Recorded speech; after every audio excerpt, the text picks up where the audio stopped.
Zambia. Good evening, Africa, and warm welcome to the analysis program right here on KBN TV from Zambia's capital city, Lusaka. I am your host, Innocent Piri. You can simply call me IP. I have in the studio, of course, our usual faces. These are the gurus, these are the veterans we have, and these are the fearless men we have, or journalists we have in this country. But of course, there are so many journalists in this country we have, but I'm just specifically talking about the fearless journalists we have in this country. Allow me to unveil Comrade Mike Sichula, the speech analyst. Welcome and good evening to you. Happy Sunday to you. Thank you very much, IP, and good evening to our dear viewers who are joining us wherever they are watching us from. Thank you very much, and indeed, it's a happy Sunday. By the God's grace, we are here, and we don't take it for granted. Fantastic. I thought you would have said I'm one of those who is fearless in this country. I'm among those. I think you've introduced me as such, and I have no objections to that because we have been speaking, and I think the comments on our profile pages on social media can speak a lot. Ambassador is laughing. I know why he's laughing.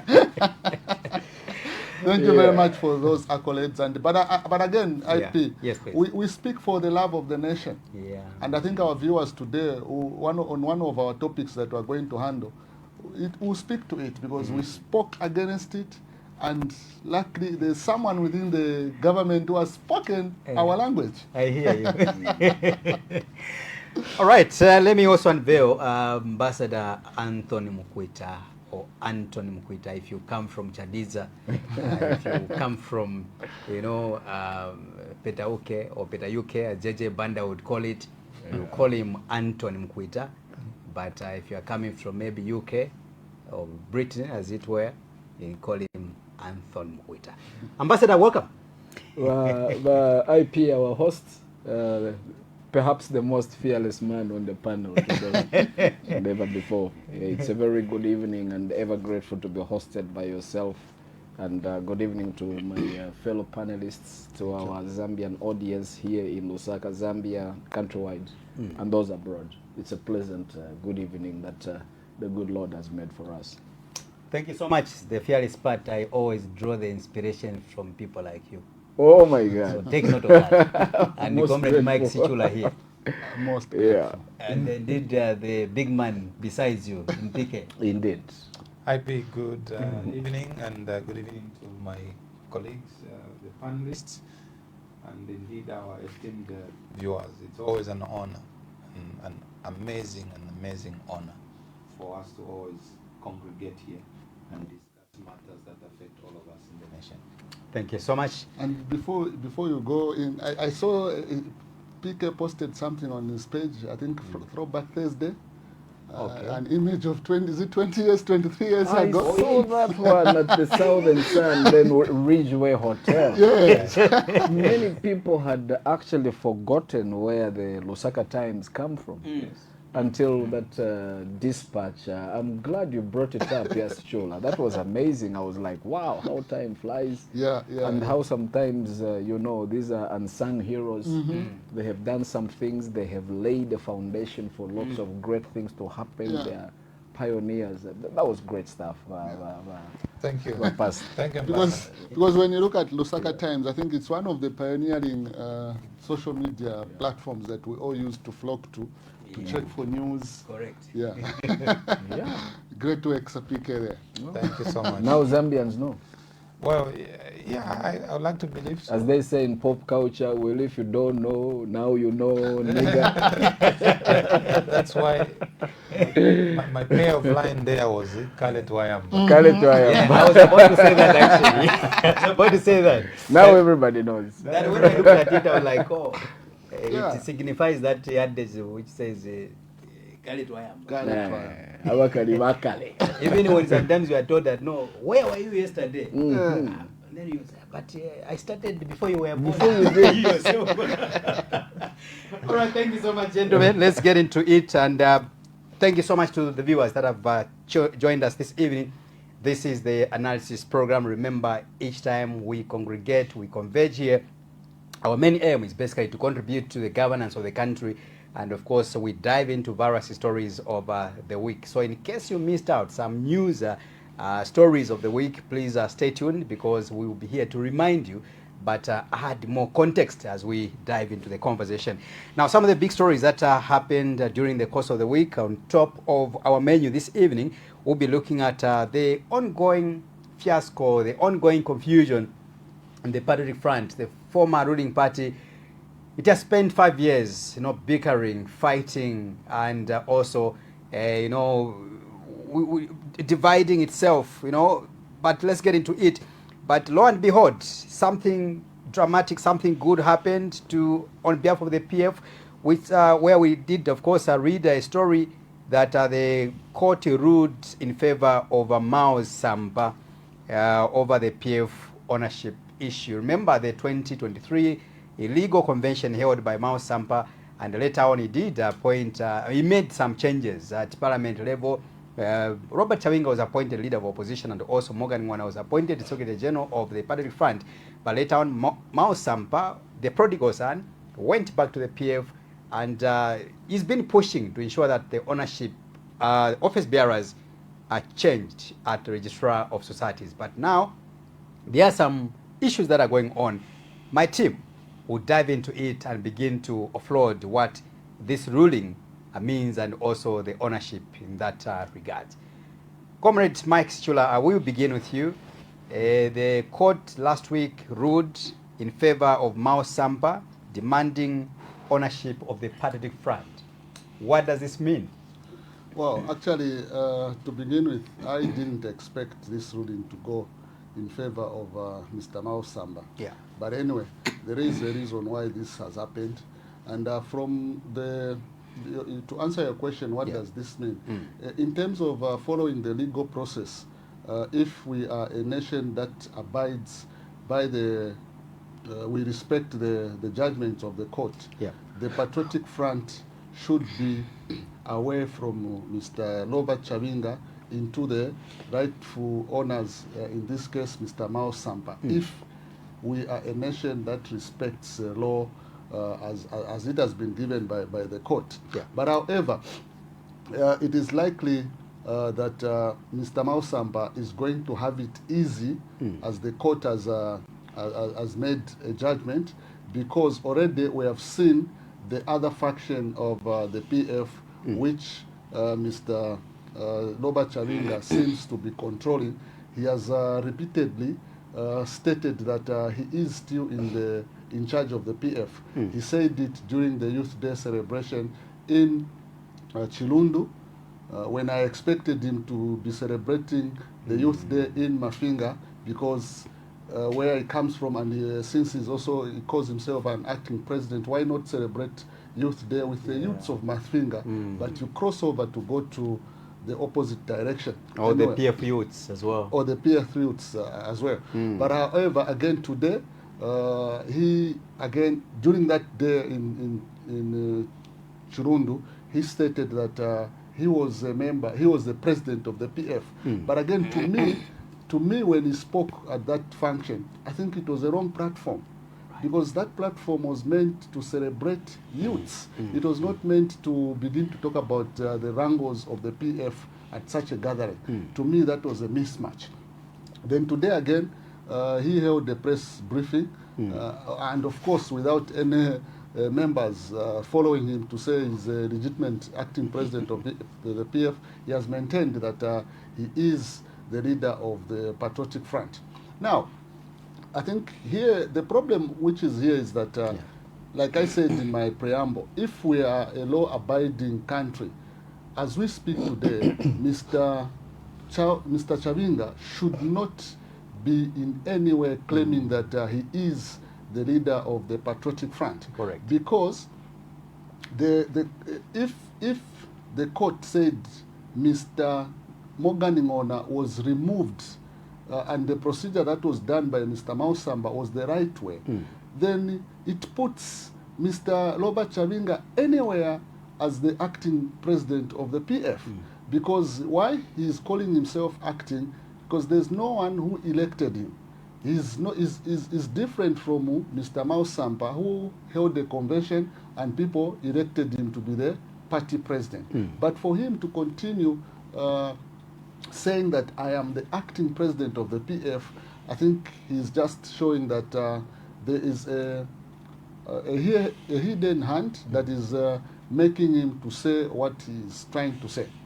Then thirdly, and I think which is my last point, I think the problem that we have is that the Registrar of Societies and the court, these are two institutions that have made this problem to be within the PF for the last 4 years. Because when you look at the Registrar of Societies, like last week we spoke about the issue concerning the NCP. Yeah. The issue of changing office bearers has taken the shortest possible time, as we can, if we can recall, compared to what has happened to the PF. And I don't think the Registrar of Societies is going to respond to Mr. Mile Sampa, who has notified them to say there's need to change office bearers. You know, the problem, the Registrar of Societies is going to hide behind technicalities. The technicalities I'm talking about here is that the Registrar of Societies is going to be, instead of just responding to the PF themselves, they will say no, because there's a court case that is happening between the PF faction of given Lubinda in Kabwe. There's that court case. Yeah. So now they'll probably say, go and resolve your issues, then come back to us when all the issues have been resolved. Meaning the Registrar of Societies will not entertain Mile Sampa despite the court ruling. This is where the problem is. Right. Meaning there's someone somewhere who does not want to follow the right processes that have been guided by the court. Right. I'll still come back to you. Let's hear from Ambassador. Your take regarding the ruling by the court in favor of Mile Sampa, which now puts him in the rightful position as the PF president. I'm a fairly intelligent man by IP, but this story boggles the mind, and I've really failed to comprehend it over time. You can't put the pieces back together. and forth into court. But let me try to be one of the disciples of Jesus and put it in the way probably would have Jesus would have put it. So there is these guys that have been recovering from some sort of mental illness at China, and then the doctors have deemed it fit that it's probably time that they can be allowed to go back home. They put them in a separate room, and then the psychiatrist draws a little door on the wall, and then they bring them back, and then they tell them, now you can go. And these guys are killing each other trying to go there, but there's a brick wall. They are hitting each other, they are falling, they are hurting themselves. It's acrimonious. But there is one guy in the corner, he's just seated, and then they go and ask him, guys, said, your friends are killing each other there. Said, guys were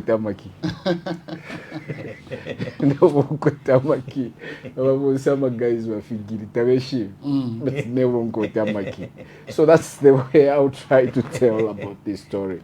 Otherwise, if I go through the mechanics of who owns this and who owns that, I think I might lose some of our respected viewers. Because, for instance, one of the basic questions I ask, because I like to speak in basic strategic communication, is, so if the party has been given back to Mr. Mile Sampa now, and there was an agreement between Mr. Mile Sampa and Honorable Brian Mundovile, a consent judgment that he wants to make peace and not war, he's going to give it back to Honorable Brian Mundovile. So this is the story I'm talking about, Chainama. Is Mr. Mile Sampa, Honorable Mile Sampa, going to give the Patriotic Front to Honorable Brian Mundovile? If so, what are the ramifications? So I'll leave this to our followers, our students and scholars of politics to answer it, because I feel I am not competent enough to unravel my way through this very complicated collection of paradoxes of the PF. Wow. Because could you quote my keys somewhere? And just watch. Yeah, little sharp. Foko ya kungande sindabo nkweta makizi. Now decide. So until we find ukweta makizi hapa ulugwago or whoever is controlling the paymaster, this to me is like what we call in communications or PK. It's a story of news is history in motion. It's going to keep unraveling one trend after another, one layer after another, like an onion. That's my take. Let's hear from PK. Well, yeah, I mean, it's a very complicated issue. First of all, there are many people... And by the way, we've been at this story for the last 4 years. Yes. Yes. Keeps changing, dimensions and colors. Yeah. First of all, I see people are celebrating that finally the PF is back in the hands of Mile Sampa. Yeah. That's not the end of the story. One of the things that you need to look at is the fact that whoever the architect of this script has already achieved what they intended to achieve. They've split the PF. Yep. Yeah. If you look at the energy that is in the Pamodzi now, PF Pamodzi, if you look at the energy that is in Tonse Alliance, that energy should be in one place. One port. Correct. But those two places of energy are pulling in totally different directions. So PF is not what it was. And that is what the devil wanted to achieve. That is what the architects of all of this wanted to achieve. Right. So while others are clapping and celebrating, they are laughing and drinking champagne and saying, okay, let's keep watching how far this thing will go. But coming to the ruling, we said this thing here, that as we go towards the elections, you should expect a lot of changes, including load shedding ending, including the appreciation of the kwacha, including if at all we had the power to stop the war in Iran the Middle East and make sure that fuel keeps going down, a lot of things will change. And I'm not surprised that finally the famous or infamous, let's stick with famous. Not infamous. No, the famous Judge Concept. has finally said Maus is the owner of the PF. As Mike said, none of us expected, that kind of... except the architect. Except no one expected that kind of a ruling. But look, you're going towards an election. Right. And then there's a story that I read somewhere that actually there's someone who has reported Judge Concepta to some international institution that looks at the ethical conduct For what? of the judiciary. That there was this matter of consent. That it's in plain sight. It should have been given. That this is what you have decided. I stamp it. Go ahead. Yes. But it's been dragging. So there is. I'm told that particular organ where the matter has been reported. It's a very stringent internationally. Indeed. Yeah. So you don't want your reputation as a judge to be soiled. So she will have to determine, must I play along politically or must I save my career and my integrity? So we can never know, because actually this judgment was seemingly passed in the night. We just woke up over a weekend and, was there. and found that there is this development. When did the judge sit? And when was this judgment delivered? But it just happened. So we don't really know the mechanics and the whatever could have happened in the background. But there is also one thing I hear my colleague saying. Chawenga is still insisting that he is the president. But wait a minute.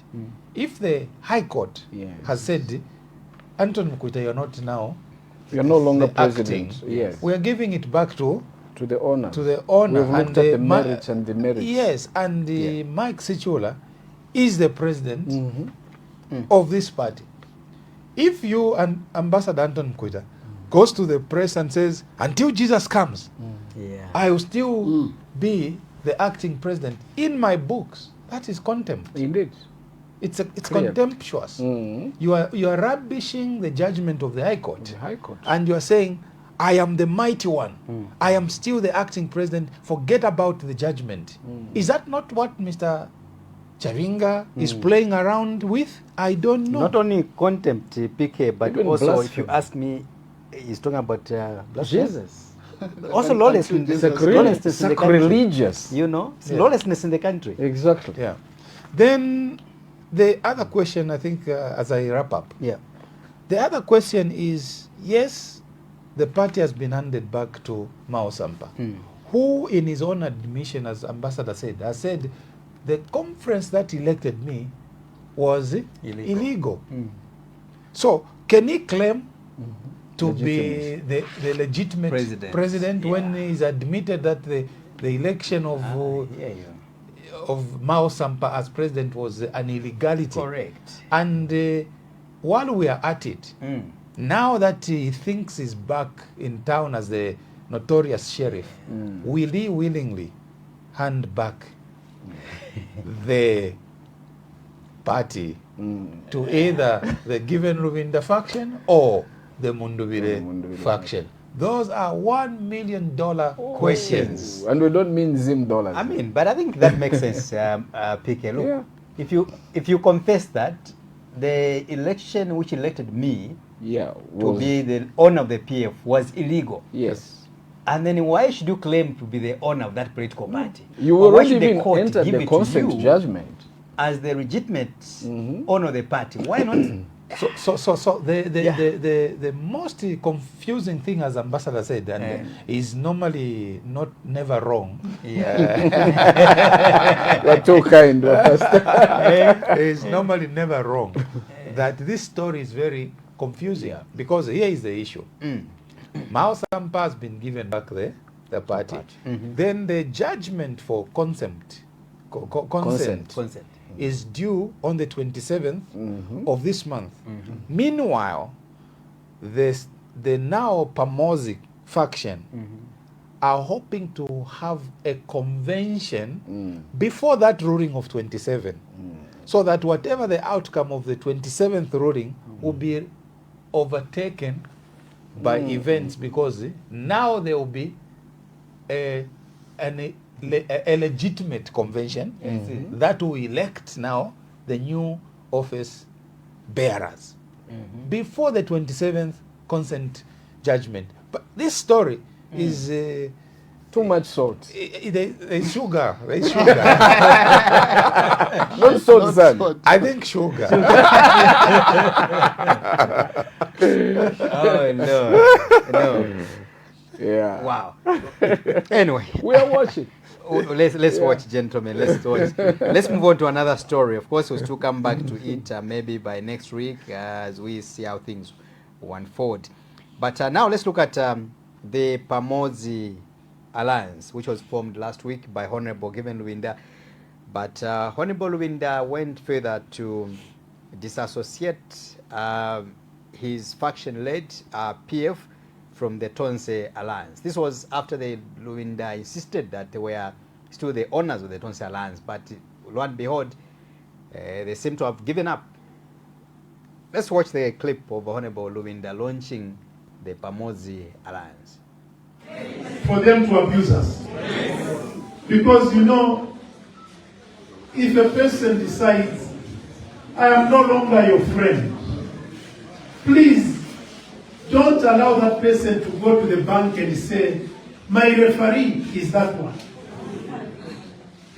If a friend is not my friend, when I'm asking for a job, I can't put him as my referee. Because if I put him as my referee, ndinamaboza. And maybe as I'm Pasanchito, because I used his name. If I'm an honest man, I'll tell the bank who my friend is.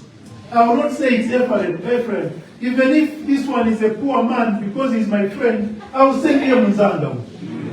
Manje ukaona muntu atamagira kwa mena ina bambiri member, and I'm partner, I'm alliance.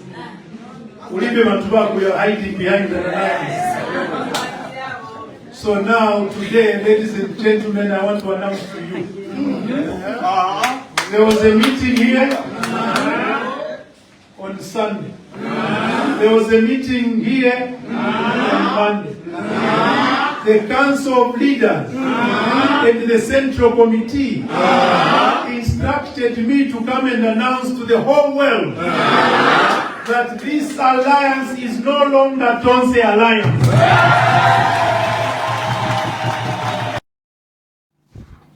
All right, thank you so much, Mike Sichula. We are back again. Quite dramatic. Look, we are coming from the UCA Alliance. From the UCA Alliance, I don't know whether UCA is still there or not, but if you ask State Council, Sakanya Scott, I will insist that the UCA Alliance is there. All they have done is basically to, mature it into another alliance. From there, we had the Oza Alliance.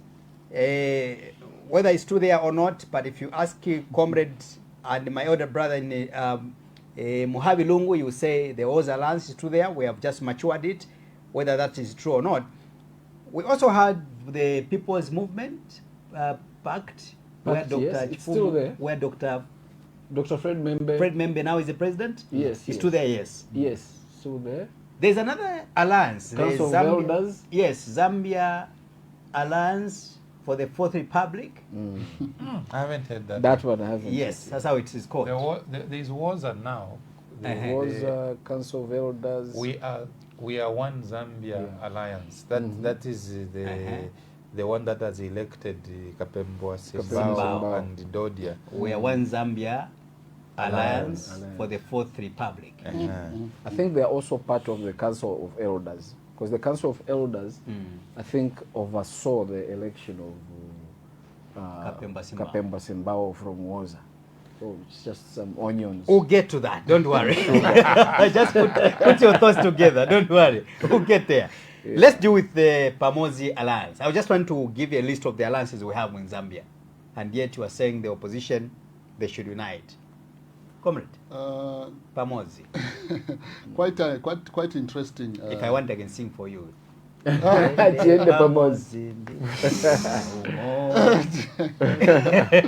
Okay.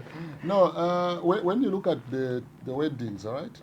Tonse plus Tonse meaning we are together in basic terms. Tiende Pamodzi again, it also we means together, we are but together. let's move now. Let's move together. So in all, the objective seems to be the same. Let's come together for the benefit of us maybe being a stronger political party to dislodge the UPND from office. That is the objective. When you look at the players who are in Tonse are the same players who are in UCA.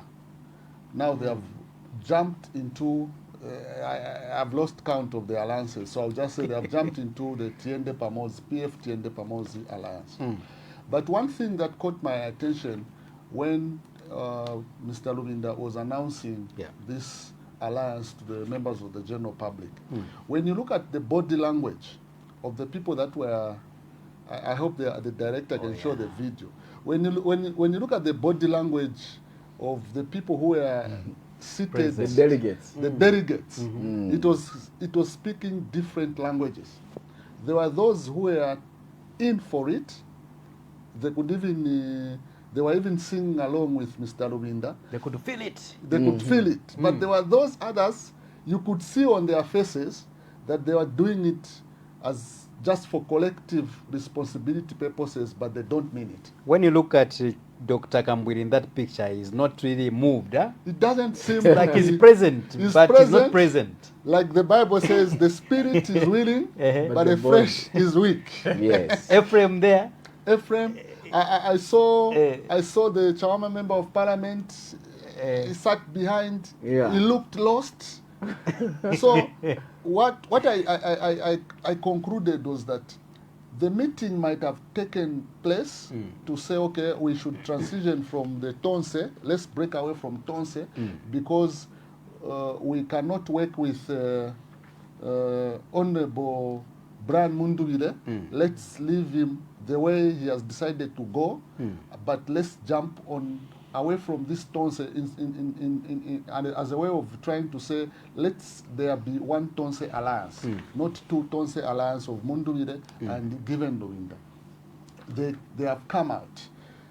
But it seems, yes, that meeting might have taken place, but I don't think all the people that sat on that during that day when they were making that announcement might have been present or knew what was happening. But for the benefit of saying, let's portray a picture to the general public that we're united, let's go and be present when this announcement is being made. But the people there, to me, the body language spoke volumes than what has come out. Yes, a number of people expected the likes of Kambwidi and others to speak, whether to react, whether they agree with the position or they don't agree. But it looks they have taken a seat back. They don't want to issue in the forefront. Yeah, to issue comments whether they like it or they don't like it. But they're just going like they say, ukwalolo mwela. You're just going by the wind. Let's see where these processes take us through. But however, one thing that is cardinal in all this is the aspect of assuming one of these alliances formed government. I think this is a pattern of what is going to happen. You just wake up one day, the leader of the alliance says, no, we have moved away from this alliance, we have formed another alliance. Meanwhile, they are in government. But the good part is that the Zambian constitution does not subscribe to a government of coalition. So all these alliances people are making, they're just for the purposes of convenience. In the event we go into government, the person who becomes the president holds the final say to almost everything. You people who are in an alliance will just become chola boys or followers. You don't have any say. But the problem that comes in is that when I checked the social media, people were asking to say, I think you are now confusing us. And the person who is saying this is a voter. So if you, the leader of these political organizations, are going to confuse the people that want to vote for you, then what you are doing must be cross-checked, and what you are doing must be subjected to scrutiny. Are you doing it for yourselves, or you are doing it for the Zambian people who are depending on you?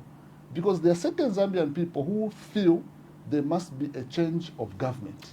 But how can this change of government happen when the people you are depending on, the political leaders in the opposition, keep changing from one camp to the other, to the other? You may end up with a situation whereby one or two voters out there may decide not to vote, and it will become a loss on you, the opposition, and again on the governing party. It's basically undermining the voters themselves, if you ask me. Pike, your take, Ambassador, you come in it. Indeed. My take on this IP, the launch of Pamodzi, PF Pamodzi Alliance, was a leadership contest. It was a leadership contest because Tonse already had a chairman and presidential candidate. So Mr. Lubinda needed to look for something that announces him differently. And so they had to come up with the PF Tonse Alliance. It took time to give history, to try and validate the action. But the long and short of it was a leadership contest. Who did ECL leave in charge? He left me in charge. You can't love ECL, and they hate me. Reminds me of someone who said, why do you hate me? Is it because I'm black? Is it because I'm black? Wow. So Mr. Lubinda played to the emotions of some people to justify the decision that he had taken. But guess what? If he says we are going to work with other alliances under the PF Tonse alliance. And if it was about unification, he should have played it low, down, and make every effort to reconcile with the Tonse Alliance leadership.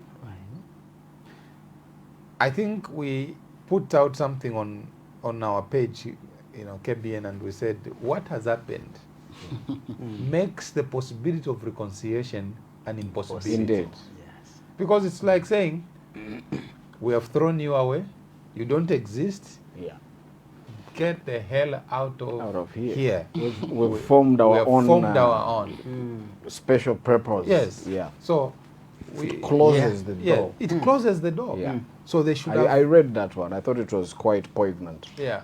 Yeah. They should have let this thing play out to create Quietly. room and leave, chance for negotiation, a possibility. In the context that things have unfolded, it's very difficult for the two to reconcile, because if they reconcile, what will they become?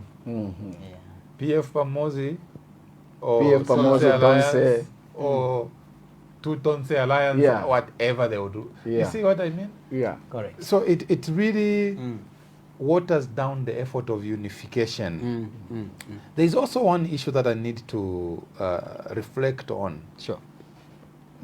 Who is really now the recognizable leader of PF Tonse Alliance? Internally, conveniently, Mr. Lubinda was left in charge. Legally, the law has said the one who was elected during that illegal conference is the president. So hold on there. When you say illegal conference, how do we quantify the illegal conference, and who? How can I put it? Who should call it illegal? Well, and who should legitimize it? We already discussed the fact that the president who has been given back the presidency has accepted that what he did was illegal. But by own admission. By his own admission. And but papers presented in the courts of law. But that has not been validated by the court. Okay. So whether it was illegal or not, the court, what we know today, has said you are the president of Mile that. Sampa. Yes. So now that creates confusion between Mr. Given Lubinda and Mile Sampa, because Mile Sampa legally is the one who should be running that ship. Mr. Lubinda now must be answerable to Mile Sampa. Mile Sampa. But internally, administratively, conveniently, the one who is recognized is Mr. Lubinda. So now tell me what the PF Pamodzi Alliance is going to go with, the legal route or the convenient route? Wow. I get that. You get Too much sugar. Too much sugar. Too much sugar. Yeah. Wow. Yeah. So that is where now the real confusion starts from. Is this conference, will Mile Sampa honestly humble himself to say, I want to correct the wrong that I will submit to Mr. Given Lubinda, even though I'm the legal president? The legal president was elected illegally. Illegally. Okay. So that is where now the PF Pamodzi Alliance stands. Whether they are Pamodzi indeed is one thing that we are going to see in the next few days. Wow. There's a lot, actually. There is. There's a lot actually to talk about. All right, gentlemen, let's move on. I think I had a lot of questions around that. Maybe let me insist, Piki, I'll still come back to you. Is it all about egos? Is it all about, that sense of entitlement? It has to be me. Edgar Lungu, so it has to be me. Or, I don't know. So I'm the founder of the PF. No one else. It's two things. from where I stand. Yeah. Number one is a question of entitlement. What you have seen, and that came out very strongly in the speech, the long speech by Mr. Lubinda. It took us back to how he and Nakachinda worked so hard to draft the 14 rules of engagement. Correct. And one of the key rules of engagement was to say PF will be the anchor party. I was coming there. That has come back now. So whoever It wants has to to remain with them. they just at all costs it has to be them to be the anchor party. So That's a selfishness, if you ask me. there is no room for negotiation. Yes. There is no room for forming an opposition government of national unity. You have to dance to our terms, and that deflects the interest of Socialist Party. That deflects the interest of the Zambia We want. Zambia we want, That yes. deflects the interest of citizens first. You want us to come and join you, And the scotch you. but you don't want to recognize what we are bringing to the party. So let's go, Yeah. each one For himself. but God God For us all. for us Yes. all. We'll all be praying to God. God, I should be the one Wow. to win this thing. So that is number one. It is for me the issue of the PF is this sad reality of entitlement. Yeah. That is very sad, because they should have been the bigger ones and say, look, yes, we have the structure, yes, we have the numbers, Yeah. but let's be inclusive. Let everyone feel part and parcel of this. But the very fact that they have gone back to saying we are the anchor party, that already is a no-no. That's number one. Then number two, the other issue that the PF factions face, unfortunately, is that's why you have Chavinga still insisting he is the president. Yeah. There are now elements of chancers who can say that one is weak and that one, if we can give that one some money and that one will continue sponsoring confusion. So there is also now some element of sponsored confusion. Yeah. So you will never know whether it is Pamodzi or which is sponsored, or whether it is Tonse which is sponsors, or which is Chavinga who is sponsored. You can never tell. Correct. So it will need to take the discerning eye and spirit of a voter to know what's going on there. I agree with you. Ambassador, when you look at the logo, for me, I was speaking to Piki, I think 2 days ago, to say, look, I pay attention to details. You know, when things happen, for example, I'll take my time to critically analyze pictures, the speeches, and everything. On the speeches, I will be honest to tell you that when I listened to Honorable Given Lubinda, I saw it was basically some forms of bitterness in there, you know, and some forms of disunity, not willing to unite the party and everybody else, because by now maybe you should have been, as Piki has mentioned, you should have been calling on those people you expelled to say, can we come together now here? But for him, it was about, God, do not miss, all those like that, you know what I mean? The moment you bring those words, you are exhibiting your bitterness as a leader, which is dangerous when it comes to leading an organization. When you look at the logo of the Pamodzi Alliance, for me, it's a symbol of the PF. You check on the screen there. It's a symbol of the PF. It's a fist. And then you call it an alliance, which is contrary to the Tonse. The Tonse logo, for me, it seemed to be a bit neutral, if you ask me.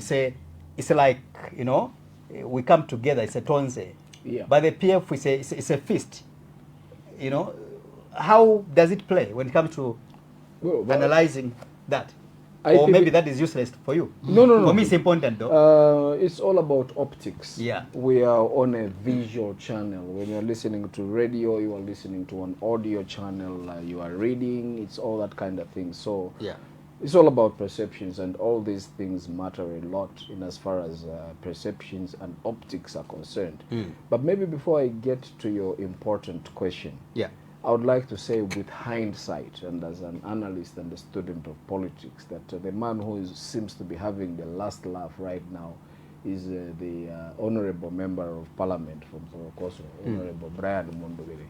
He saw through the noise and he saw Honorable Mile Sampa there, he saw Honorable Robert Chavinga there, he saw some court action flying around, he saw Honorable Given Lubinda, and then he looked at the time frame that it is going to get for us to get to the time that Parliament is dissolved, to a time that there will be a nomination, and he said to himself, looking at the science before me, I'm not going to be part of this noise.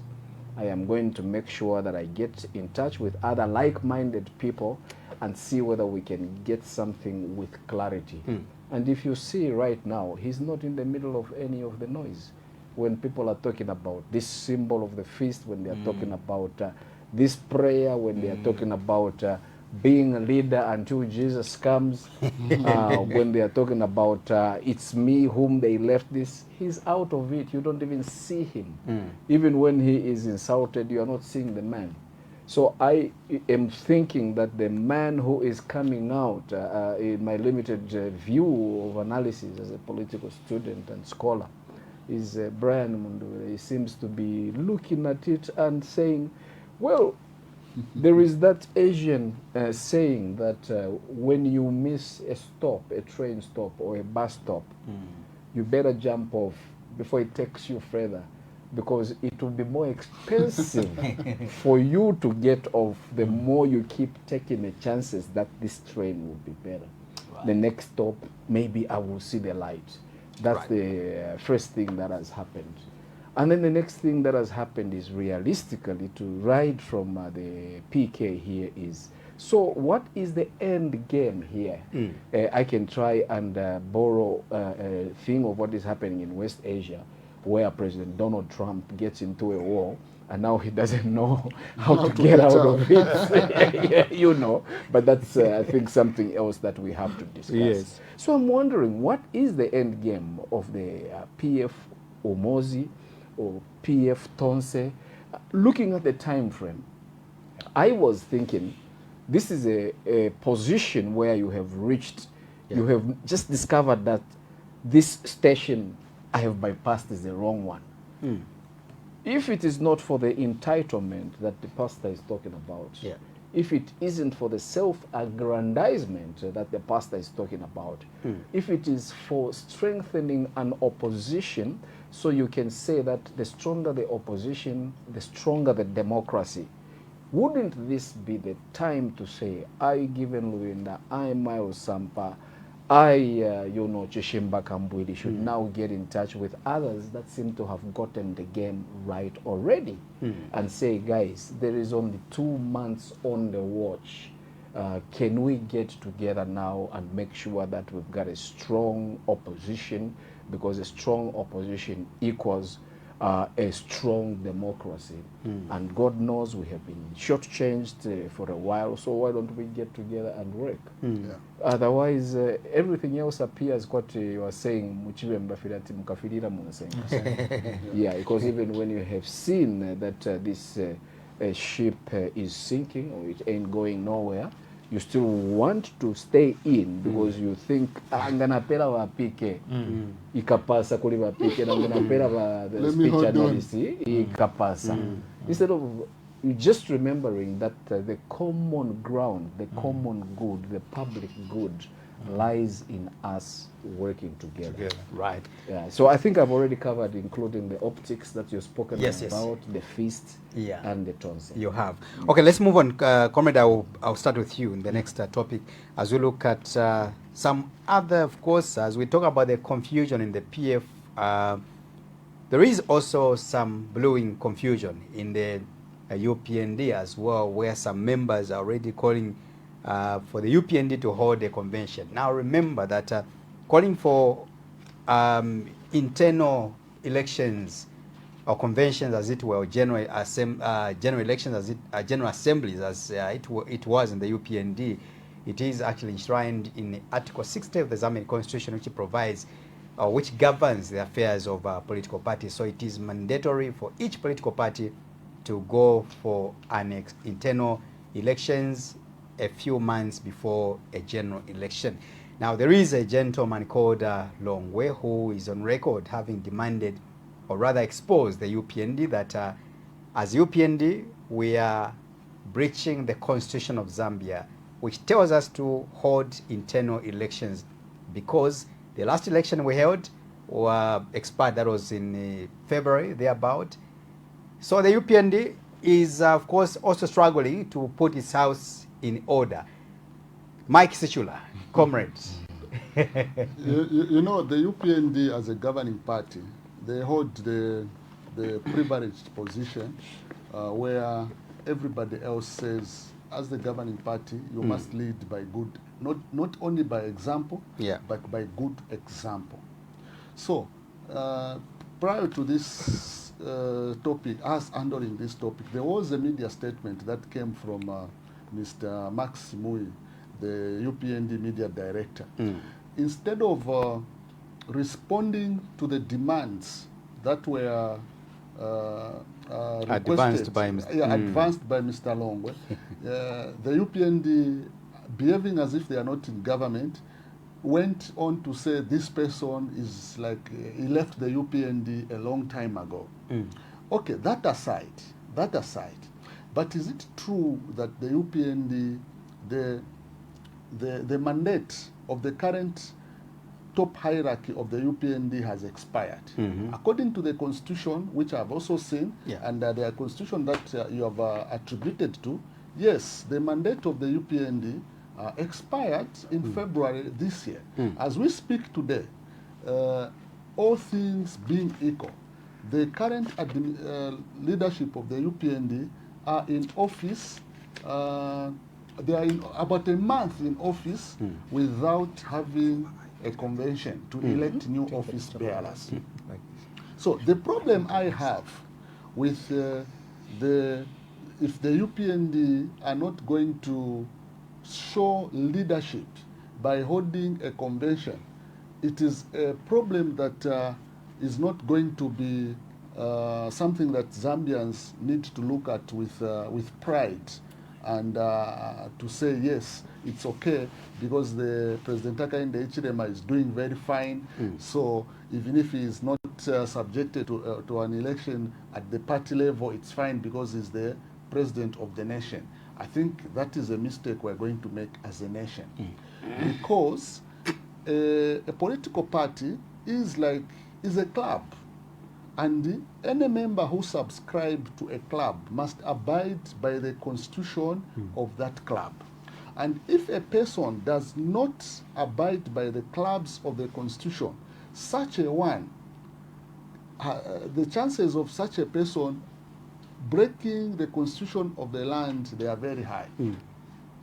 The problem I have seen also with the UPND is that they want to look at they want to look at these things differently. The people that are demanding for the holding of the convention, okay, fine, those people were expelled or they left the UPND, that is fine. Yes. But let's respond to the demands. The question. Is it true that President Hakainde Hichilema has gone a month without being subjected to an election, considering that the mandate should have ended on the 13th? It should be the 13th. You're talking about 13th February? 13th February, that mandate ended.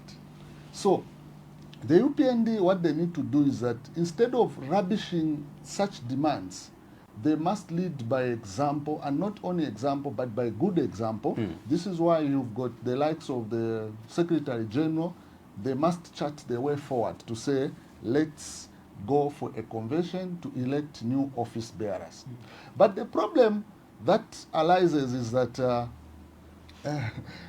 supporters of the UPND, they want to create a situation that President Hakainde Hichilema is immune even to a convention.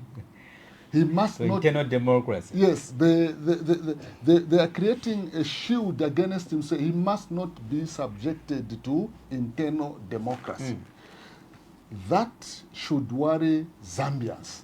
It should. Mr. Longwe, for him, what he's doing, if Zambians are not worried, then we must look at ourselves and begin to ask questions. Are we really believing in the tenets of democracy? Because democracy, whether the party is not in power, there must be a process to elect new office bearers. It's a requirement by the Zambian constitution. Yes. Constitution. So if someone today, Council Sangwa would say. so if someone today outside the UPND, or you are just a pressing of the UPND, you are going to support the non-holding of the convention within the UPND, then this person doesn't know what they are doing, because you are breaking the Zambian constitution, Right. which constitution President Hakainde Hichilema declared that he was going to protect. So, I think what comes out clearly, Mr. IP and our viewers there, is that if I'm the president of the party, I should not be worried of facing an internal election. Yeah. If I'm a member of the UPND Central Committee, whatever they call it, I should not be worried whether I will not be elected or not, because you have subscribed to your constitution, and when you do that, you must also respect the Zambian constitution by welcoming everyone who calls for elections of a political party, because it is very important. Ambassador, why should the ruling party, in this case the UPND, find it difficult for them to hold intra-party elections? Why should it be so?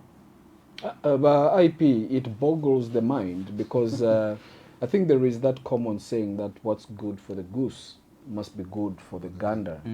And the standards are a little bit higher when you are the one in authority. When you are the big boy, you are the big girl in the house, then the responsibility really lies on your head. From my small chair in the corner, from my space on the wall as a fly, I would say it is time you started living up to those standards. I think the pastor here will tell me from the Bible that to those whom God gives plenty more is expected of them.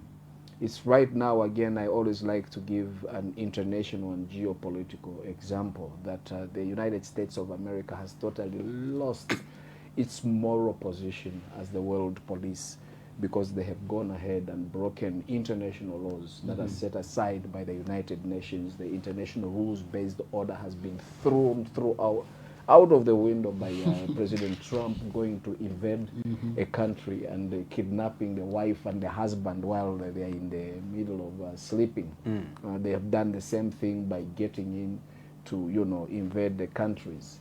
So my only plea, because if you've heard our dear president, whom I always say I love so much, he always says this is a country of laws, and if you break the laws, you are on your own. I think it's to get back on track, to put in the blinders and say what's good for a PK, Yas Chula, the speech analyst, and the IP should be good for all of us. So I am hoping that they were misquoted. I'm hoping that was not AI, that they do not want to have this convention. So I think if you are in the driver's seat, it is only incumbent. Otherwise, you end up losing the moral high ground, which we have seen the United States of America lose. The United States of America right now cannot tell anybody not to invade anybody. The United States of America cannot tell anybody not to shoot or kill anybody, because they're doing this with impunity. So if other political parties decide, they will also say, hey, come on, we're going to hold you by the same standards that you're holding us. We look up to you as the ruling party. You are the bosses. You enforce the rules. But if you're not going to enforce, we are going to either challenge you or we'll also break the law. And in the end, it comes back to the word that you used, anarchy. And this is the 21st century. Nobody wants any anarchy. We want a rules-based order. My further question to you, PK, would be if the ruling party, which is governing the country and all the institutions in the country, is failing or dragging to promote internal democracy, or perhaps comply to its own party constitution, what more can it go in abusing or raping the country's constitution? It's a question. I mean, as Ambassador said, to whom much is given, much is required. It's a standard, it's a moral standard that by virtue of the fact that Zambian people gave the trust to the UPND to say, be in charge of our affairs, there's a lot more expected than delivering based on the manifesto. And constitutionalism and leadership by ethics is one thing that they can never escape. You talked about Article 60 of the Republican Constitution. Correct. Then there is Article 75 of their own party party one. constitution. Correct. And it says the president of the party shall be elected by the General Assembly every after 5 years. It does not say because you are in power, you are excluded from holding an election. It means they are, before they rep the national constitution, they are repping their Start own with theirs first. constitution. So what should be the expectation of the Zambian people of a government that cannot honor its own rules, let alone the rules of the nation? The country. That is where the dilemma is, and we'll leave it to them. But according to what we have been educated, the mandate of the executive currently, including the president, ended on 13th of February, which means before they go to the 2026 elections, they must submit. Now, this is where, for me, it gets interesting. Indeed. Let me be a bit cantankerous. I am happy that they haven't gone to the convention. Why? Because the requirement is they will, when they go to the convention, they will need to go and submit to the registrar of society the record of new office bearers. Now, here is the issue. Most people are saying PF don't have time to go to the convention and effect the changes at the registrar of society on account of time. But guess what? Time is an equalizer. It has caught up with the UPND. They too will need to go to a convention within the limited time. And no one at the registrar of society is expected to play Mingalato against the opposition and only favor the UPND. Every political party hoping to participate in the upcoming election must go to an elective convention. They must file the returns. Now, here is the reason why I'm happy that the UPND didn't do this earlier. If they had gone to the convention earlier, they, you know, the way the cadre say, Tiko Sesa, Tiko Sesa.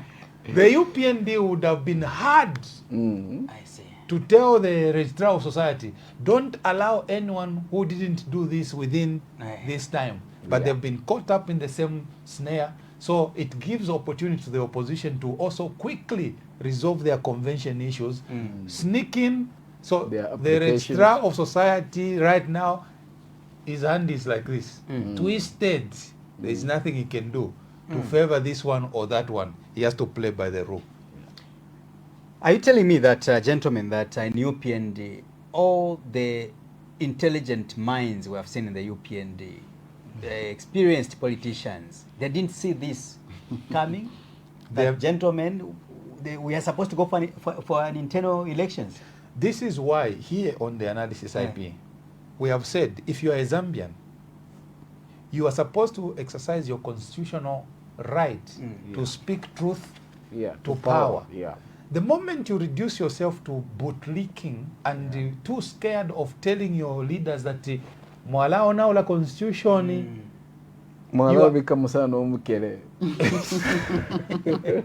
you are not just destroying the nation, you are also destroying the reputation of the leader. Everyone who loves President Hakainde Hichilema must always be whispering, sir, there is this in the constitution. We must observe. Why? You want your leader to always look above board, to always look like he's got every ahead of the game. Every box ticked. But when you are just out there to in fact, you don't want to make him look good. You want yourself to look good by telling him what he wants to hear, not what the law says. That is where the problem is. So I want to answer you in this way, IP. In UPND, you have a number of educated people. Correct. PhDs. Yeah. Very well exposed individuals. But the problem that we have in this nation is, as long as ambassador is the president, I must just yes, Mr. Ambassador. Yes. The reason why this analysis is not popular is we are the odd one out. Yeah, correct. We think we owe it to the Zambian people. Yeah. To tell the uncomfortable truth. To tell the uncomfortable truth. Not massaging the truth. No, and it's not because we hate anybody, it's because there is a standard expected in leadership. Therefore, UPND is doing a disservice to the president by not reminding him. It shouldn't have taken someone within the party to go and write to registrar and to go and write to the Secretary General. It should have been the Secretary General to say, Mr. President, before your tenure of office and hours expire on 13th, can we hold our convention on the 15th of January? Yeah. But now, someone, a junior party member writes, you start to threatening them. I'm sure he's bitter. I like that one. And I'm He's a bitter guy. They didn't give him a job. Or he's sponsored. Or he's sponsored by the PF. By the PF. And I think maybe you know there's still some remnants of the PF even in the UPN. And I think maybe just IP to add on. You know, one thing like PK has said is when someone is a president of the party and the nation, we must not embrace this outage of saying, no, no, there's nothing like that. A leader will at one point leave that stage to give someone to come in. I've heard so many comments from the Europeans. They say, no, HH Paka 2090. Where? Which constitution are you going to have HH Paka 2090? There was Kaunda God in heaven. Kaunda Panji. Yes. There was Maduro in Venezuela. Yes. So there's nothing like that, our dear viewers. Yes, you love President Hakainde Hichilema, but don't push him too far to say no, he can be there as long as because he has delivered free education, so there should be no elections in the UPND. No, it doesn't work like that. No, but that's true. Yes, that's true. It's also wrong to think like that, because if you want to ensure that nobody takes over from President Hakainde Hichilema, that means the democratic institution, the traits that we have, would be broken, and he would have never been president himself. Yes. That's one thing you forget, that he is only president because there is a thing called democracy.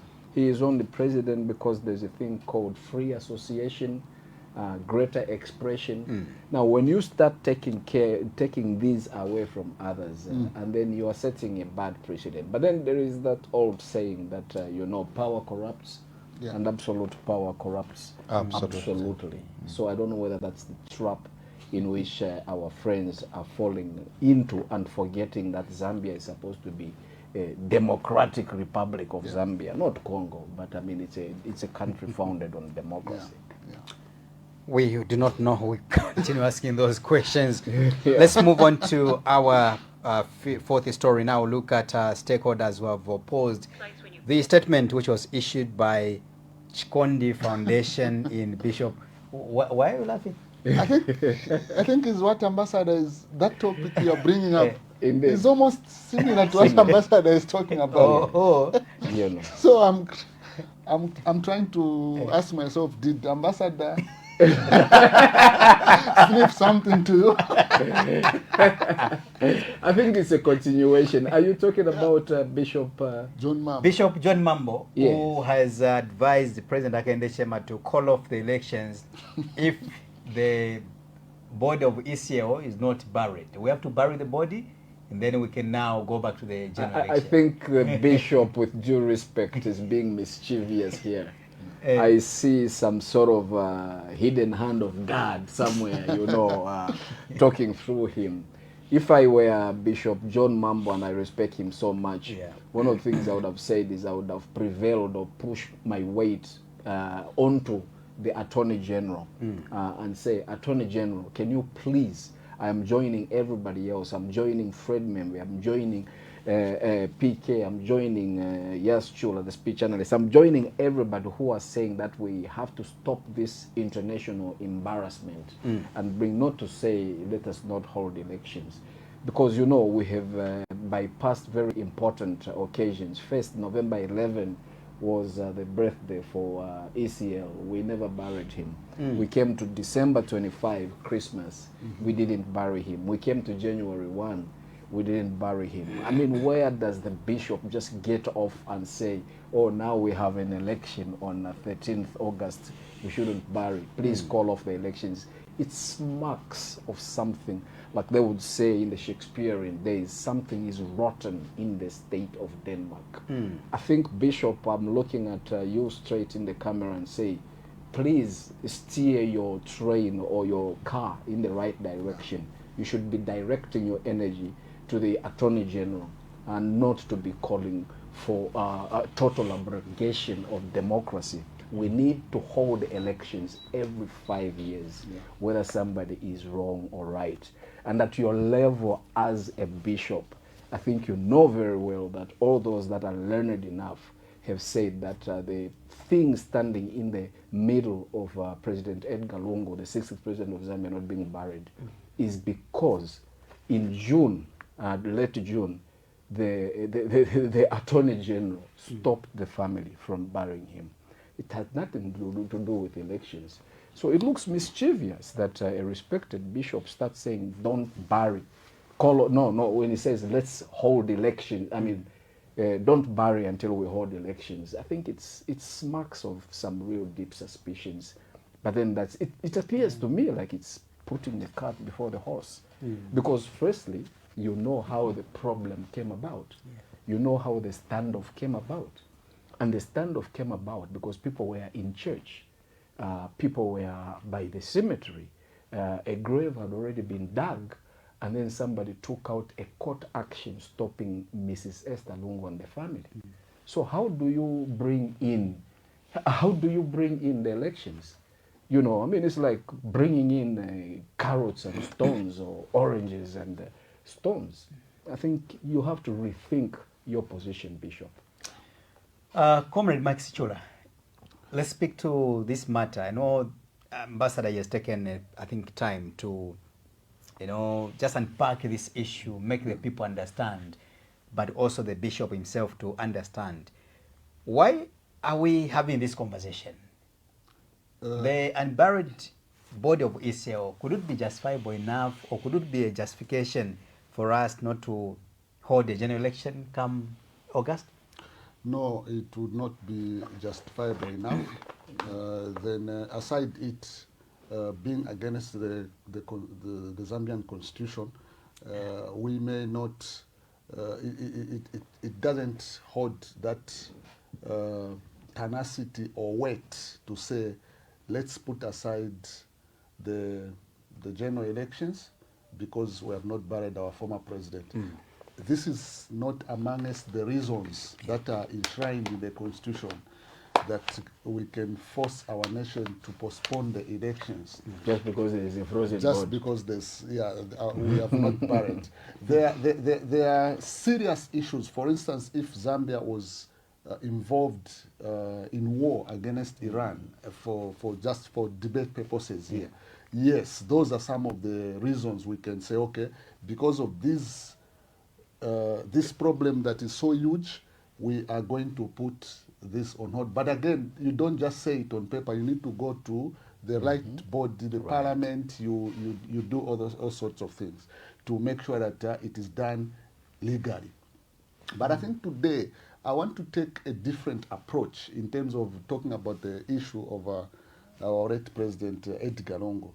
I think there's always a soft spot in a family. Maybe if the husband is too hard-hearted, you find that maybe the wife will be soft-spotted.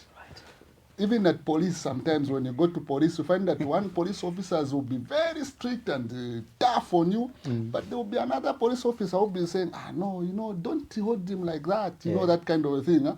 Or if if this staff officer walks away, this other officer will come to you in a gentle way, Good cop, bad cop. Yeah. So I want to speak to President Hakainde Hichilema, and especially Madam Mutinta Hichilema. This is 9 months. Your friend, a widow, you cannot even take a step to go beyond, outside the confines of State House or Community House to say, I think, Mr. Hichilema, I want to do this for the nation. Because the person who is grieving, Mrs. Lungu, is my fellow woman. Let me go and visit her in South Africa. It has been 9 months when her husband passed away. Let me take that step. So the nation will the nation will watch and see how this thing will unfold. If Mrs. Lungu is going to refuse to say, I don't want to do with anything with Mrs. Hichilema, then the nation will come up with a different conclusion. But you cannot sit in State House or Community House for 9 months. Your friend is grieving, and on the 18th of March, we are celebrating Women's Day. You can't take a step. What does it tell you about the Hichilema family as a household? Mr. Hichilema and Mrs. Hichilema, are they so hard-hearted that you cannot just say, I think, Mrs. Hichilema, let's try this route. You never know. Sometimes they are in difficult situations. You use something that maybe may be a simple way, and you never know what it brings up. Maybe the Lungu family might end up listening to Mutinta Hichilema myself. Indeed. It may be a soft way. It may be one of the, maybe even the Zambian government may not look at it that it can yield something, but I think to me, Mrs. Hichilema also is a part of this government. She's a first lady. I think it is one step that she can try. At least we tried. I sent my wife, the Lungu family said no. I hear you. I think, Mrs. Hichilema, you hold this nation something that you can do in order maybe to soften the hearts of the Lungu family, because this is, we can even take it away from the negotiation to say, let's take the case away from court. But we look at it from the humanitarian point of view, the traditional point of view. Mrs. Hichilema, please, you can go with, is it Reverend Sumahili, former religious affairs minister, and other people that you trust. And Speakers women. Yeah, or other state or other women's first ladies within the region. She can pick up a call Zimbabwe, call Botswana, call South Africa, call Malawi, call even Namibia. Let the Lungu family be exposed that they don't want to listen to the Hichilema family. I think that's how we can talk about it. Unlike Dr. Bishop talking about let's cancel the elections, I don't think that is necessary. Wow, that was powerful, Comrade Mike Sichula. Let's hear from PK, your submission, PK. But before you come in, it will be important for me to just highlight a few things. That first of all, let's put this on record, because remember that we've got scholars who are watching this program, and they might think that the sentiments coming from Bishop John Mambo were in line with the Constitution, Ambassador. So we have to clear that. Because remember, we are here to inform, educate the people. So on the part of educating... And also to irritate. No, it's not part of our mandate. But if you will tell you the truth and then you get irritated, and that is beyond our shoes. We have no control with your feelings. You get the point? Yeah, but on the part of education, Ambassador, I was trying to say that let's educate the people that what Bishop John Mambo talked about, it is first of all out of the Constitution. Yeah. And the Constitution which I'm holding right now here. Because the 2016 Constitutional Act number 2 of 2016, it is clear that Zambia or Zambia's general election shall be held after 5 years. That is Article 47. So that's what the Constitution says. So it has got nothing to do, say, but in an event where there's a funeral of a former head of state, or maybe a prominent leader dies in the country, the president shall suspend a general election. That is not in the Constitution. So Bishop John Mambo, from where I stand, and the Constitution I'm holding on right now, was offside. Maybe John Mambo, let's assume that he's still living in the past, because, I mean, he's old, you know. So let me assume that he's living in the past. Or Maybe maybe dealing it was with the AI. 1996. No. Maybe it could be dealing with the 1996 Constitution, which empowered the presidents, a sitting president at the time. Let me come to the rescue of Bishop. Please do that. So let me just finish my statement. Maybe he's still living in the past. The 1996 Constitution, it was up to the president, sitting president, When the Yes. elections to will be call held. for a general election. But as you defend him, PK, I want to tell Bishop Mambo, No, he didn't say he's defending. as he come to his Oh, he rescue, did. let me tell him that do not mislead the children or the scholars. The Constitution is clear that no president can suspend an election. Pick it up from there.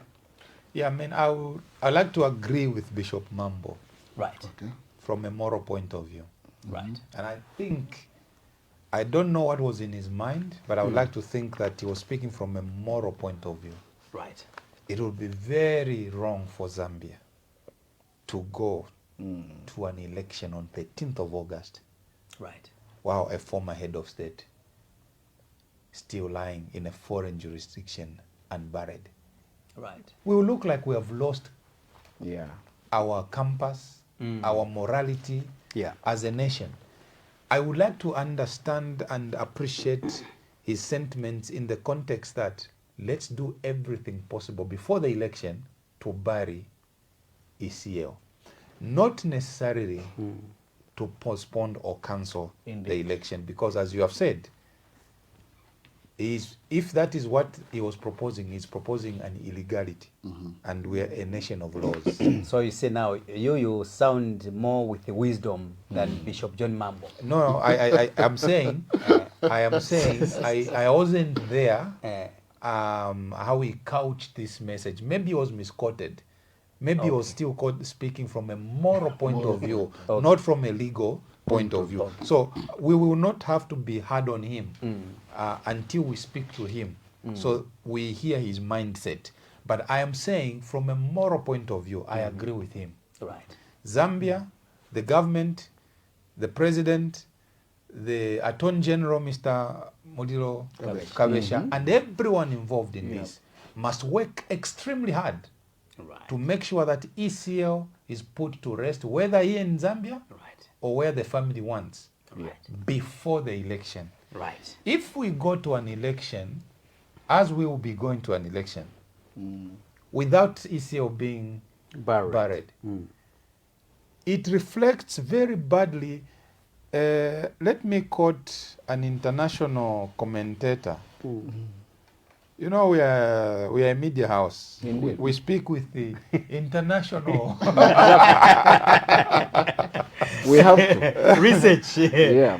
This gentleman says to me, he says, this disagreement over the burial of ECL must be resolved. It reflects poorly on Zambia. Yeah. This is not a Zambian. Right. This is an internationally acclaimed figure. Yeah. We're discussing many other things. And But he this said- came up. And this came up. Yeah. He says it is reflecting poorly on Zambia. Oh, others may be saying, oh no, our, It's a family. our Oh, GDP no, is doing well. We have restructured the The debt. debt. Well, while they sit in the We've brought back meal allowance. Brentwood, you call them Brentwood Bretton Wood institutions. institutions in the boardrooms. Uh-huh. I say, but this But country, you haven't buried that can't bury its former head of state. Head of state. Must we agree to the new extended facility? No. Let's not give it to them until Yeah. after Yeah. the election. Yeah. Must we lend them money? No. How are they going to pay back when they can't even if they just can't bury their own? Portrays how disorganized we are. So for Yeah. me, IP really, look, this matter, even though we might laugh like Yeah, this, it's not funny. it's at all. very heavy. Yeah. It's not right. Even the young people in school, they're wondering. I mean, there's another page person in who history. told me recently, said, are you sure that your former head of state has not been buried? Buried. I said, no, he has not been buried. So it reflects very poorly on us as a nation. So my plea to the government, in the words of Bishop Mambo. John Mambo, please let's not go to the election without burying ECL. That is not to say Let's we not should have elections. we should not have elections. No. Let the election be the impetus Yeah. Right. for us to resolve this matter. I hear you. And as I conclude, as we went to elections in 2021, we were in the middle of COVID-19. If there was a justifiable reason to postpone an election, Yeah. it was in 2021. Because people were dying, there was a transmission, you can't go to campaigns, and Yeah, we there was stopped going to limited church. movement, There was yes. limited movement. Yeah.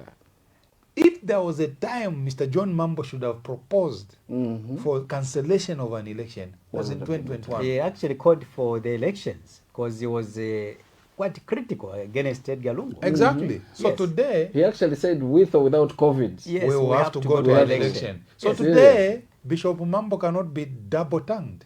My God. So I can't believe he did I that. end there. And then- All right, let's quickly divide a minute if we can.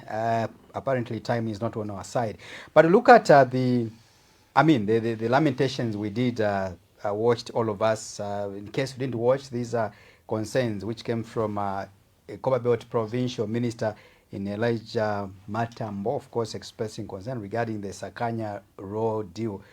Which of course, in terms of the roads and poor quality of the roads which have been put up there by the Chinese company there. So let's watch the video and then later on I will allow my analyst to quickly dive into it. To such a project. This one, no. Here nobody to go. So, even if I'm not an engineer, my brother, you said these patches, it was small and you've put a big one. First of all, we shouldn't expect patches in a road which is brand new.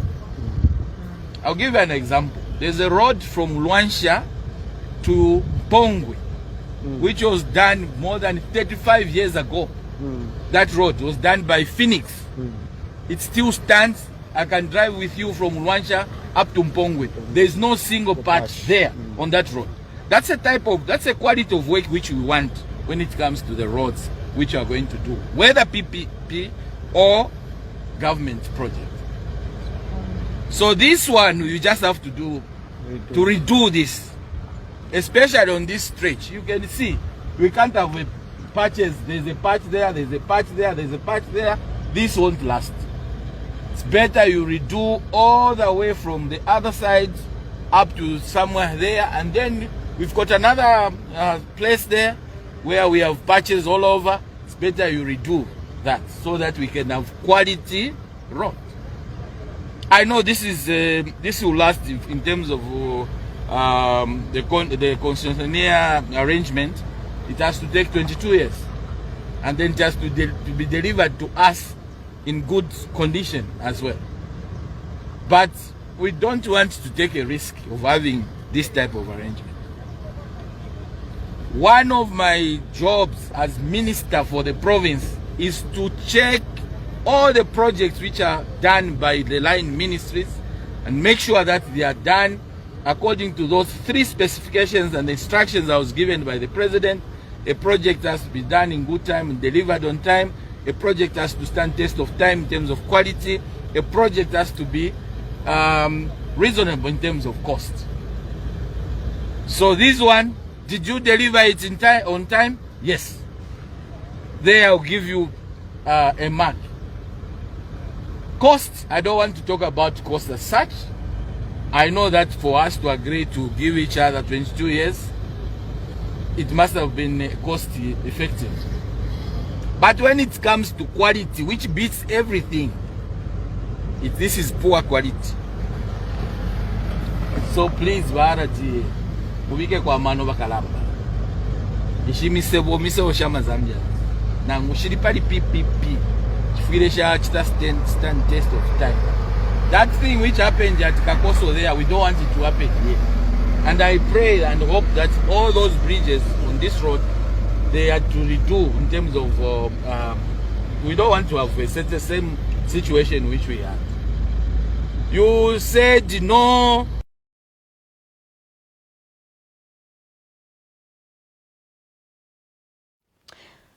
All right, thank you so much, Comrade Mike Sichula. You did watch Honorable Matambo there complaining about the road deal which the government has gotten over the roads infrastructure. Quickly, I'll give you a minute. We need to move. I think Mr. Matambo needs to be given a pat on the back. That is the patriotism that we want, because it's not always the bootlicking kind of defending the government that political parties should always portray. I remember when I shared a video of the bad patches of the road on my Facebook page, some UPND press singers went saying, no, you are just too bitter. They said those sort of things that they normally say. Anyway, it's a democracy. I tolerate. How can you be bitter? You're the one who manufactured those bad roads. so you can imagine. Were you the contractor? Then later on, media director Maximo posted on his page the same video with the caption "fake." Oh. So you can imagine, right? He posted. He just didn't say. The caption just said within the video. He just wrote "fake." Is it a fake road or fake what?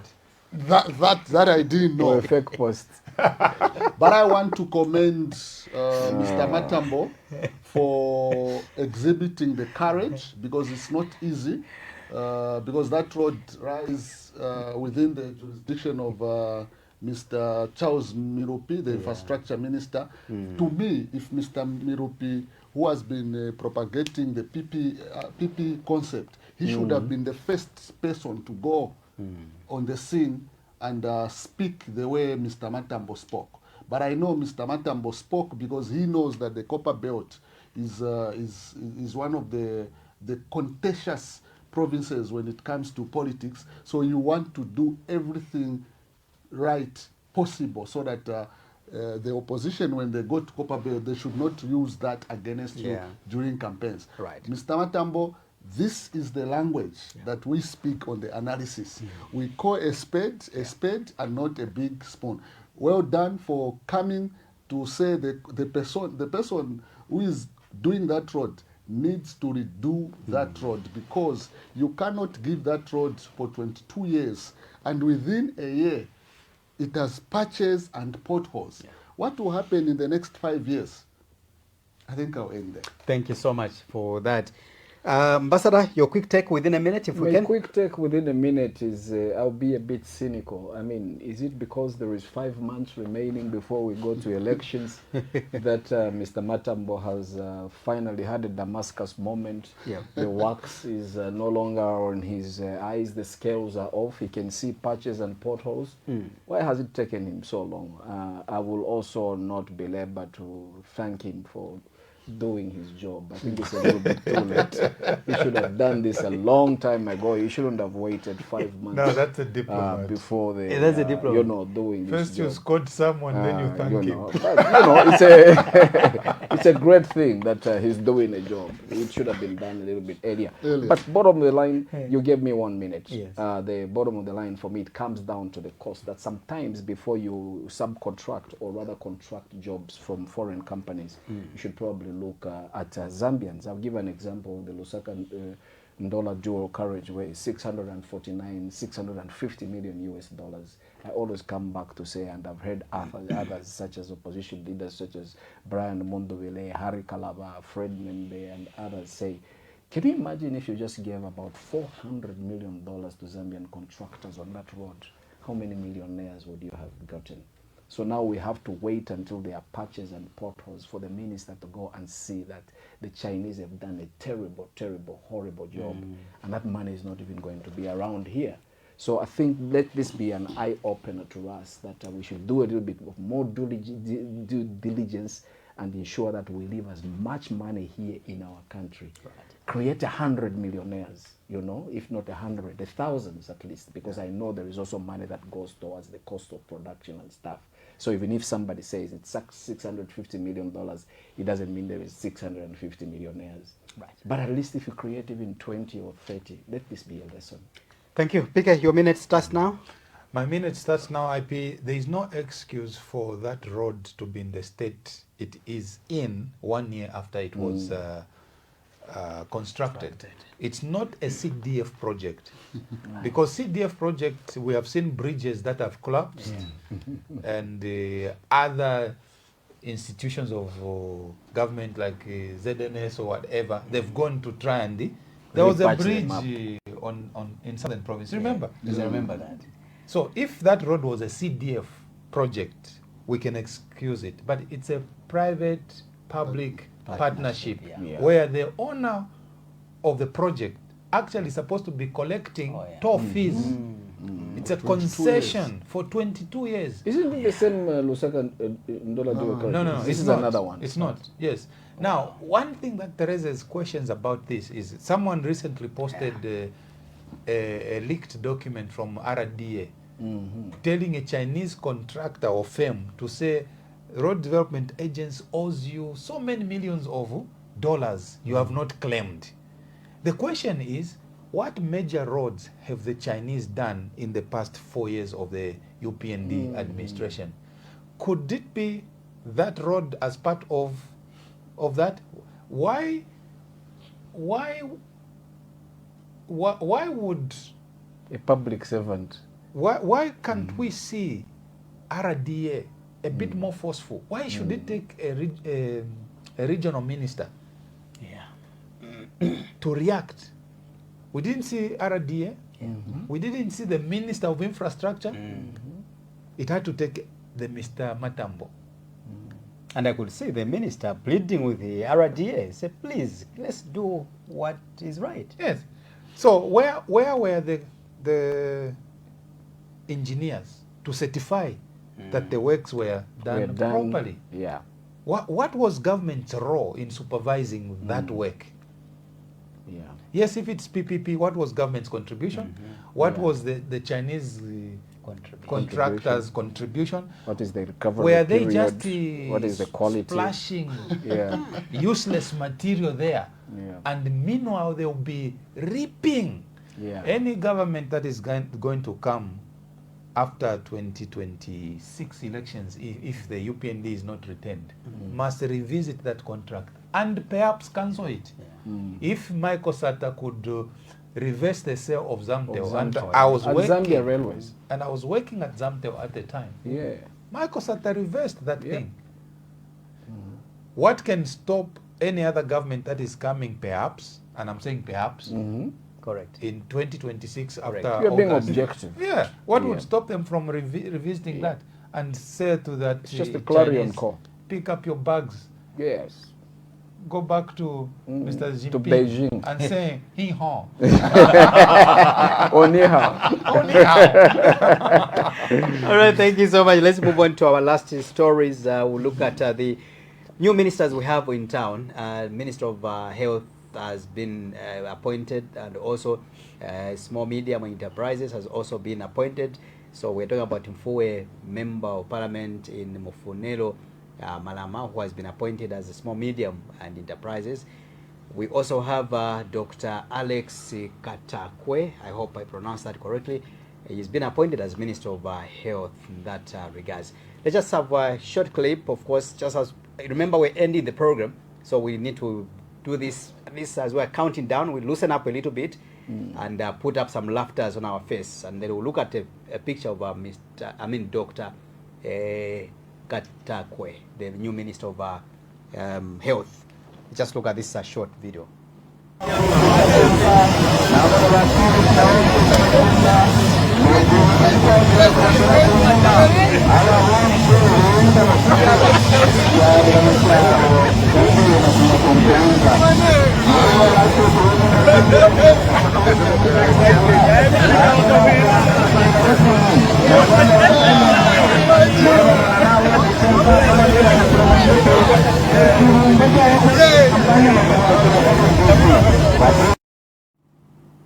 Yeah, so basically that video, I just brought it so that we can laugh a bit together, because I mean there are a lot of insinuations, but an insinuation remains an insinuation, where people are saying that it was after he danced, after he pleaded with President Ndola. He danced in Ndombolo, as Comrade Sichula is saying.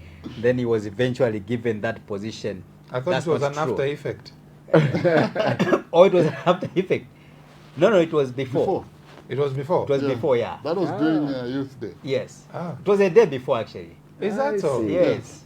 Wow. So Or people, maybe the leakage had reached him. Yeah. that's what some people are saying, that he had gotten Yeah. He had gotten a rumor leakage. somewhere. Yeah. Say, Wala minister of So when he comes, make sure. Yeah. Kesha Nesan. Okay, so let's talk about the ministers. Of course, I just wanted us to laugh a bit. Let's look at the new minister now of health, Dr. Katakwe. I think for me, something that has caught my attention is that when you go to the website of the Parliament, you will not see that the new Minister of Health is not listed as a medical doctor.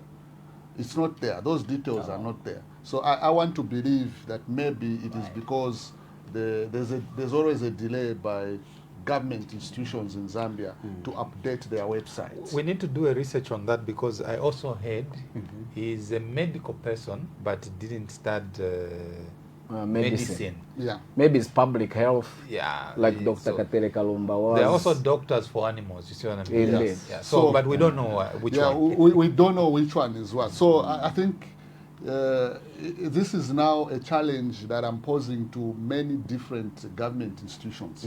Even Zambia at the moment, even State House. I don't think there's a website for State House. Someone in the States, ambassador maybe can help us, because he was there. I don't know. I think, but this is something that we can use as Zambia to say, let's embrace this digital era. Right. So that our websites are constantly updated. And we are coming from Youth Day. To me, I think this is a platform, as the president was launching Misile app. I think there lies an opportunity for young people that can be co-opted into many of these government institutions. Their job is only to update their websites. Yes. Because if someone is in the States, the government of Zambia has appointed a new Minister of Health. Maybe the Swedish, they want to check on him, his profile. Yeah. They don't find it. It begins to raise some. How come they're saying he's a doctor, but the details that he's portraying on the website doesn't portray that of a Maybe it's doctor? Dr. Proud. Yeah. So I think this is From Garden. yeah. I think that's where I will end. Then congratulations to the Mfuwe, 7 months after being elected as a member of parliament. Then you are given a ministerial position, and the good part is that his predecessor, Mr. Elas Mwanga, congratulated him, but I have not seen a public congratulations from Dr. Muchima to Dr. Katawe. So maybe it has been done silently. I don't know. Maybe Right. he's still practicing some dance moves. You know, he's a maestro in that. You should play that clip of Dr. Mchima doing some moves. The predecessor. The predecessor. All right, Ambassador, your take over My the take new ministers in in less town? than a minute is Yeah. that I don't really see any sense Yep. in getting people new jobs like 1 month before the next election. But I could be wrong, you know. Maybe politically it achieves something, but given the logistics that goes into a new office and everything else, the paperwork, the changing of names, I think there would have been other priorities our leadership could have had with, you know, before appointing this. So I don't really, but then I'm not as clever as I appear on TV, so I could have missed something. No, you are. All right, pick it. I would like to sort of agree with Ambassador. I would have loved to congratulate the appointees, Indeed. but I do not have the basis Right. to congratulate them, because from what I know, Parliament will be dissolved when? In May. In May. Yeah. So this is About March. March. So you Yes. only have April. Yes. April. So It's a month. you see, when Basically. Parliament dissolves, and anyone who is a minister must vacate the office as per constitutional requirement. So why do I congratulate someone who will only be a minister for 1 month For a month. and tell me in 1 month? Look, let me give you an example. My colleague across the road there, Webster Malido, DG of IBA, was appointed a long time. Up to now, is still going around Round the familiarizing country. himself with Familiarizing the to- media houses. You know, he's working, but he's familiarizing himself. Now, this minister has been appointed now. When is he going to familiarize himself with Within 1 month. Chingwere Rural, Health Center. Level 1 Chilenje, Chipata. UTH, and then come back to make decisions? What decisions will he make? As well as consolidate his position in the Sorezi East. Yes. So I would have loved to congratulate them, but they will be in office for less than a month or thereabout. I doubt they will make any impact. No. Yeah. The mess in the Ministry of Health is too much for someone to resolve it. Within a month. The lady didn't resolve it from Chongwe. Yep. The dog. The dog from Northwestern Kelenge. didn't resolve it. Then a gentleman, yes, youthful and energetic with the afro, should have to resolve the issues in the ministry in 1 month. It's not possible. I would have loved to congratulate him, but he's out of time. Nakachinda was appointed after, it was before, was it a Nakachinda year? saved more than 5 Or less than a year? Yeah. Yeah, I think it was more than 7 These- months or so. These will be the shortest. Within a month. Yeah. All right, Ambassador, quickly, can you help us with the updates regarding the ongoing US-Iran war and the effects we are expecting and how we can avoid that, if we can? Yeah, how we can avoid that, I think in one of the write-ups I did was that this is probably the time that we should escalate our efforts to try and exploit for our own fuel. It's not impossible. It looks as if it's impossible until it is done. And the other one is, in the meantime, is instead of always looking towards the Middle East, or rather Western Asia, as they call it, maybe it's time that we started looking closer to the Northwestern in Angola and West Africa in Nigeria. The worst part is we must brace ourselves now, because as at this morning, the price of oil was hovering at about $103, $150 per barrel, which translates to about 2,000 kwacha. And the immediate thing is that as this goes on, as the Hormuz Strait, where this fuel goes through, continues, we will feel the effects as Zambians straight away, directly at our fuel station here opposite Total, and next there to the supermarket at Cheers. But what's worse is international laws have been broken. Like I said earlier on, that the United States of America, or Uncle Sam as we used to look at them as the moral police, are no longer Uncle Sam at all. Yeah. Last week they killed 167 girls at a primary school and 22 teachers. Now, can you just imagine if that death was occasioned by Russia, if that death was occasioned by South Africa? You saw President Trump chastising President Cyril Ramaphosa for allegedly killing white people in South Africa whom they never even killed at all. But nobody is saying anything about American-made missiles killing 167 young girls with 22 teachers at a school designated as a school. They knew it's a school. First they said we have to investigate. It was connected to either the Iranian revolutionary group, the IRG, but they found eventually that it was just a primary school, and they snuffed out those young girls between the age of 9 and 12, dead, never going back to their parents' home. Yeah, and so people are concerned more about the moral outrage really is. I think there is that saying also, PK by IP in our speech analyst, that who will guard the guns? When things would go wrong, we would all run to the United States of America.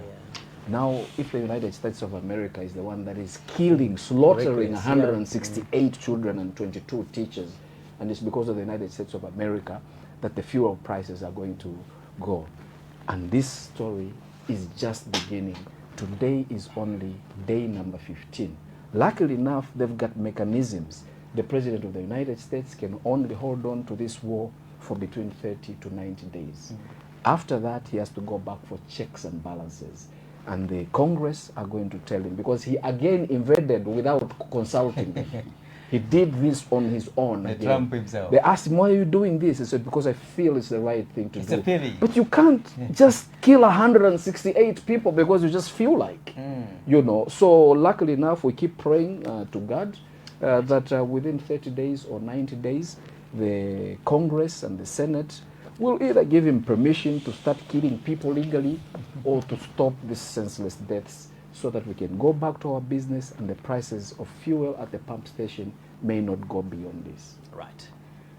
Thank you so much, PK, for coming through to the program. We hope to be back next week. It's an honor, as I said, to be here. I wished I could add the word to the Trump administration, but we'll leave it at the ambassador for another day. Thank you so No, much. the pastor is best suited, especially where their lives. We have other matters in Chingola Indeed. to worry about. To worry about the roads. And the Well, rest. and the claims that you know. Anyway, let's go. Please spin it out. Ambassador, Pastor. thank you so much for coming. Thank you very much, and good evening to our great viewers in Zambia. Good evening for letting us in, like you always do, every evening. I wish the pastor could bring up that Chingola issue. Thank you so much, speech analyst. Thank you very much, IP, and I want to pay a special greeting to one of our viewers in Rwansha. And Mr. no, in Rwansha, Mr. Mafuta William Banda. Right. He told me that he endorsed President Brian Munduire. Amazing. He said, anyway, I've delivered the message. Thank you very much, and for following us on the analysis. We are glad that we can get such feedback from you. Thank you so much. Of course, I did meet someone. I think that was I was passing through Tendere the other day, and somebody kept on shouting, "IP, IP!" Then he went down on his knees praying in the middle of the road. Wow. Yes. What was the prayer? I couldn't believe. Wow. I think you should tell me the name of this road. I also need those prayers. Go and tell your friends, ambassador, tell Wapike. He said yes, Wapike. We always, and then he was shouting on top of his voice, you know, in the middle of the road. I was like, what's going on here? I couldn't believe. Wow. Yeah, Thank so God. I thought I could just mention that on TV. You could be watching. I did mention that every Sunday he watches the program, but of course other programming. Thank you so much, sir, for that. And we feel so humbled. I thought as well, like my colleague has done, I could deliver that message live on air. Thank you so much. May God bless Zambia. May God bless Mother Africa. Good night.